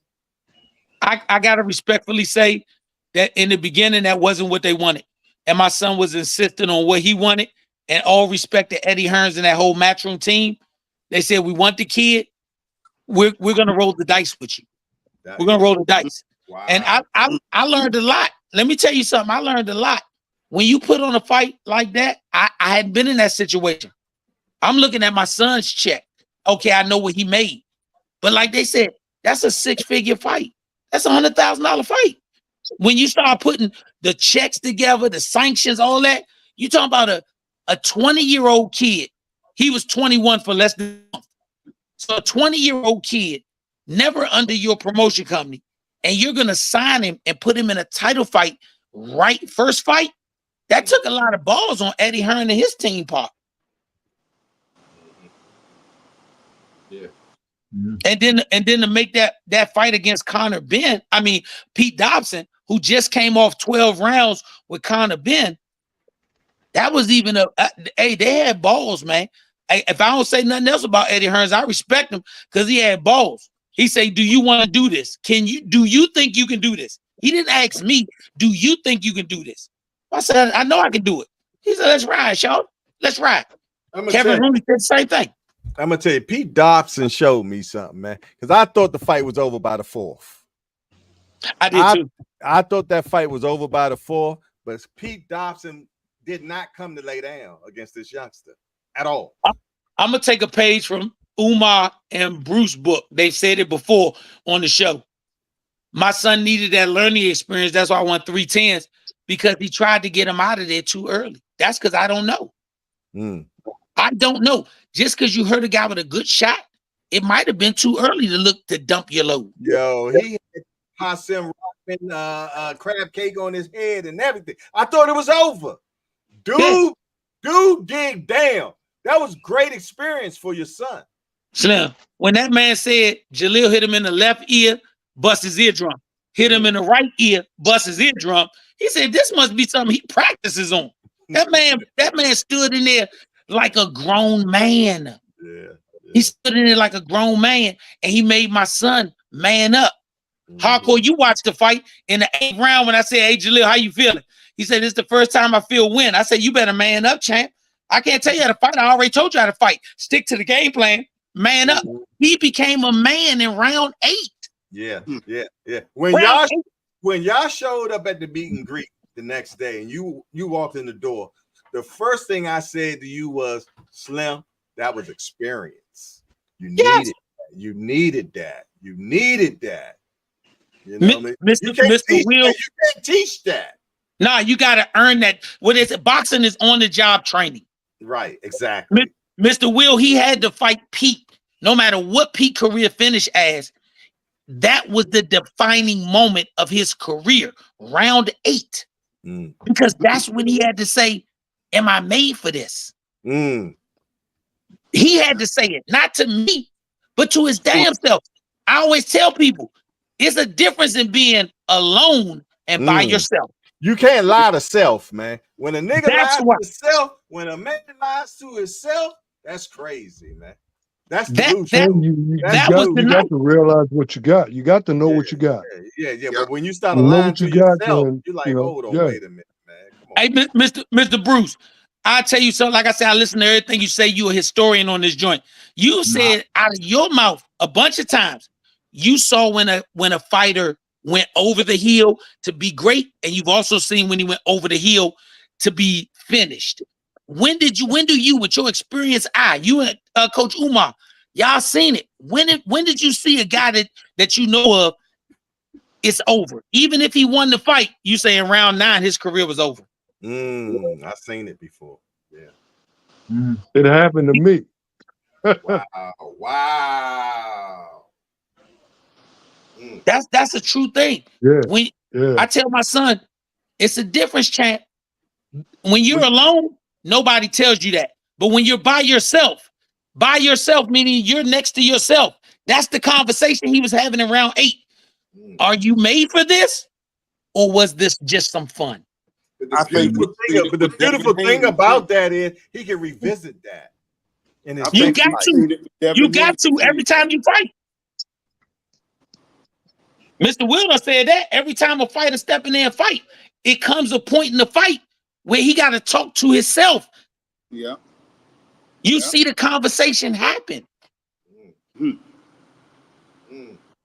see it happen. I'm trying to tell y'all, I think we've seen it with Devin Haney. That was the most recent example of somebody on the big stage that we've seen their demise already.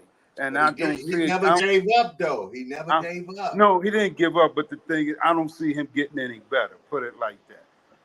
Let me ask you this, Mr. Will and Mr. Bruce. What round, and Danny, my guy, he my guy. What round did you see Danny say to himself, this shit over? Oh.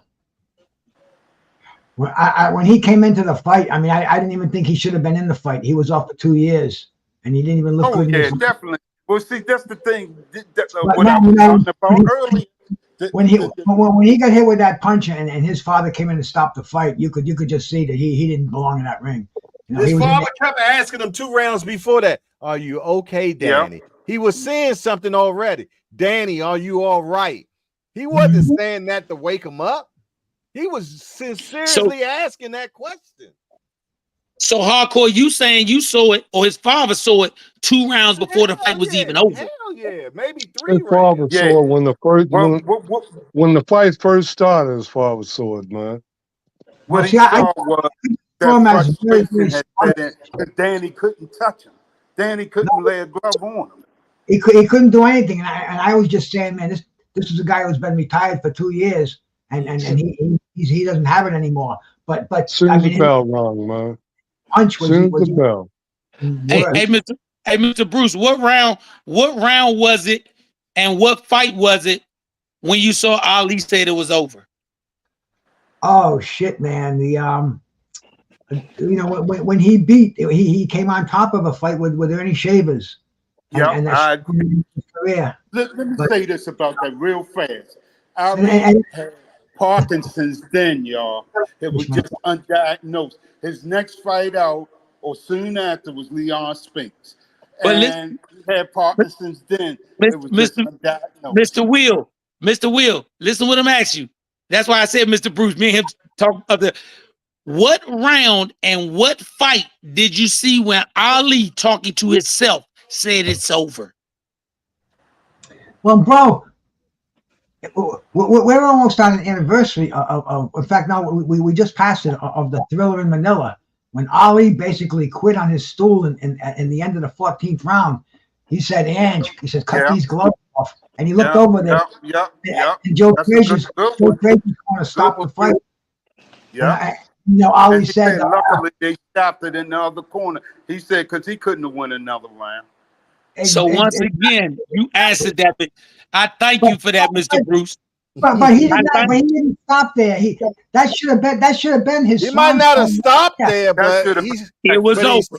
it was over. That That's should have It been. was over. Yeah. That It was basically over. Thank you, Mr. Bruce. Thank you, Mr. Bruce. I thank you and I appreciate you for proving my point. That's why when I asked my son, I said, son, you got in the eighth round, I told my son, you got to man up.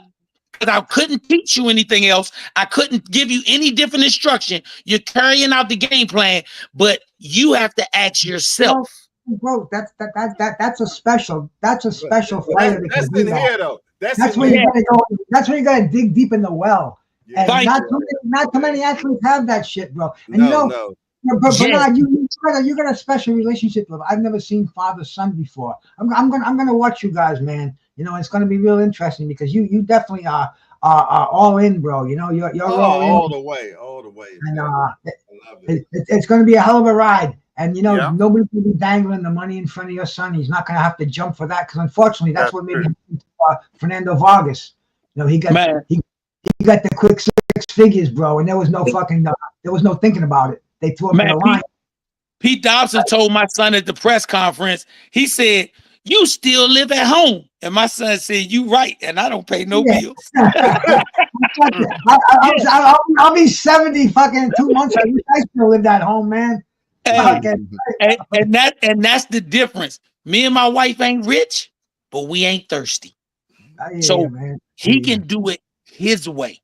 That's the biggest difference. He can do it his way. Yep. He doesn't have to worry about the basic putting a roof over his head, putting food in his mouth. He can concentrate on boxing, his job. That takes up so much stress off of a fighter. I know guys who had to work 8-hour jobs, had to make sure there was food on the table for their kids, and then had to get to the gym. And they still became champions. They still became world champions. But imagine if you didn't have to deal with that with that basic 9-to-5 shit. And that's great because that's just another advantage, man. Yeah. That's why they make pedigrees, man. You know, the pedigrees, they don't have to pull a plow horse all day. They can just fucking train, be the best at their field, and it's great because I'm looking so forward to seeing him crack the top 10, man. I wanted to bring up your grandson with the Mike Tyson tattoo on the other day, man. Hey man, he loved boxing. I love that. He loves the sport of boxing. I love that. He loved the sport. Hey, I got a video that he wanted to send to Coach Bosey today. Sent it up there. He said, call Coach Bosey. I couldn't get him on the phone. He said, I want to send him a video. He told Coach Bosey, he said, Boots gonna win. He gonna beat Kukachin. He gonna knock him out.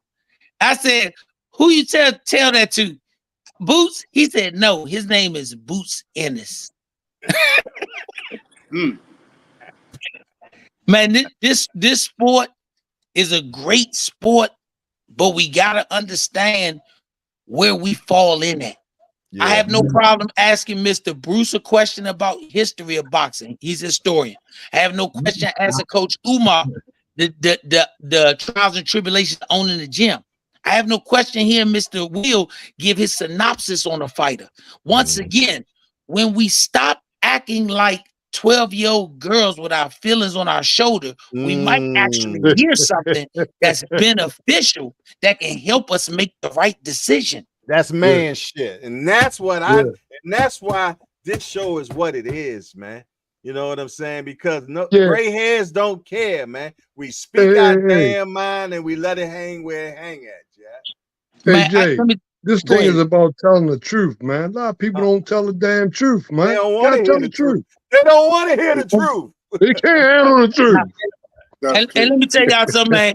When we get in these situations, we have these talks, I appreciate y'all because I'm not like a lot of other fathers. I'll be honest with you. I don't live through my son. I try to help my son live for him. I will never be in this boxing game. I'm never going to be a millionaire unless my son make $100 million and say, Dad, here go $1 million. Because I'm comfortable. Me and my wife good. I never raised my kids to be selfish or stingy. But if I can make him a millionaire, I'm happy because I did something for my family that's going to still be going on after they put a tombstone on top of me. Amen. I don't live for the first name. I live for the last name. That's right. That's what I try to tell. Our people don't realize Anheuser-Busch are last names. Gucci is a last name. All these different companies that we kill to wear their clothes, buy their products, research them. That's a last name. And the people who started that company probably never ate the fruits of the labor, but it wasn't for them. It was for every generation after them. Yeah, and the majority of them was immigrants. Yeah, the first Kennedy that might have been running liquor, he was running liquor. He might never saw what he's supposed to got out of it. But every generation after that did. We have to teach our young people, do not live for the first name. Live for the last name. Hey, well, with that, we're going to leave it right there. I want to thank everybody that done showed. This was an excellent show, man. I'm going to be honest. It felt more good just listening to hear y'all fellas talk than being a participant, to be honest, man. Because every time I sit in here and listen to y'all, man, I learn something. It feels good. I leave out of here saying, you know what? That was a good damn show, and I hope some people appreciated it. If one person gets that out of this show today, I'm happy. I'm happy, man. But most people can't handle the truth. You got to tell the truth, man. Yeah, but you don't have no other show on YouTube like this. I'm gonna be honest. You don't. It is what it is, you know. And as long as I got breath in my lungs, we're gonna keep it going. I don't care if one person show up. We're gonna keep this thing going, man. You know what I mean? Because it's needed. It's needed. People need to hear stuff like this. We're keeping it real. We got different entities of the whole entire sport. Seriously, we got different entities of the whole entire sport right here on this platform every Sunday night. You can't beat that, man. And I appreciate y'all, man. And I thank y'all, man, for making it what it is. For sure, man. And I look forward to it every damn Sunday, man. Without a doubt. That's it. I look forward. Look, if I'm late on the sending the link, Brother Umar say, are we going on tonight? Mr. Will said, Jay, I ain't get the link. Yeah, I'm telling you. They don't even know we got our own old timers chat. Yeah, man. No, I don't jump on too many panels anymore because I just can't. I can't deal with all the bullshit. Right. People that don't know boxing with the same fucking spew, and it's garbage. And it's like it's not for me. I only want to deal with people over 50 who know their fucking shit, and that's why I go on my own channel. I do my thing with. I hang out with old timers over there, and this is why I like coming on Sunday night. You know, very highly educated people in here, and they all know bullshit. You know, everybody's got a smile on their face. We all love fucking boxing, and we all leave as friends at the end of the night. Amen. Oh, boom shagalaga to that. Well, I'll tell you what. We're gonna run it down. We're gonna go with Mr. Will first. What's your last statement you got, Mr. Will? Something that you said I gotta expound on, and that is I appreciate each and every one of y'all every week. I look forward to this on Sunday, and thanks again for having me on. Really, Mr. Bruce. I smoked a gram of weed over here. Did some good boxing talk. Thank you much for having me. Brother Umar. November 9th, Mojo, Maryland Live. We're going to be there. Better promotion. We're going to be there. Bring a camera, man. We'll live broadcast it. Yeah, I'm going to bring a camera for sure. Or two. Yeah. B Hackett. What you got? Man, I appreciate all you brothers. I love the old timers group. I never asked my son for anything, but I called him in the room because I wanted him to be here when I say this. When he has that big mega fight and he can afford to do tickets to other people, I want the old timers to be sitting right there because you all have been very instrumental in pushing him, and we have boxing logic, knowledge conversations that I'm able to pass on to him. Mr. Bruce, I want to thank you because you answered a question today that a lot of people really never understood. when did you see another fighter said it's over? And and you brought it up in a win. You don't have to lose to say it's over. You can win. Right. But the problem was he kept going. If he would have said it's over, but they all do. They all do. Yeah. They all do. They all. So I'm telling my son he better not keep going. Here you go right here. Say when it's time to let it go, it's time to let. That answer your question. They asked me what I thought. I said when it's time to let it go, I'm gonna give my opinion. But if he keep going, I see it on television. That's on him. Well, listen here, man. I appreciate everybody. We're gonna get on out of here, man. Yeah. And until we run it back next Sunday, man. Other than that, man, it's the Old Timers Show, man. We appreciate Lottie Dottie and everybody that shows up for another Old Timers party. Other than that, we out of here. Peace. All right. Goodbye. Man, how you turn this damn thing off?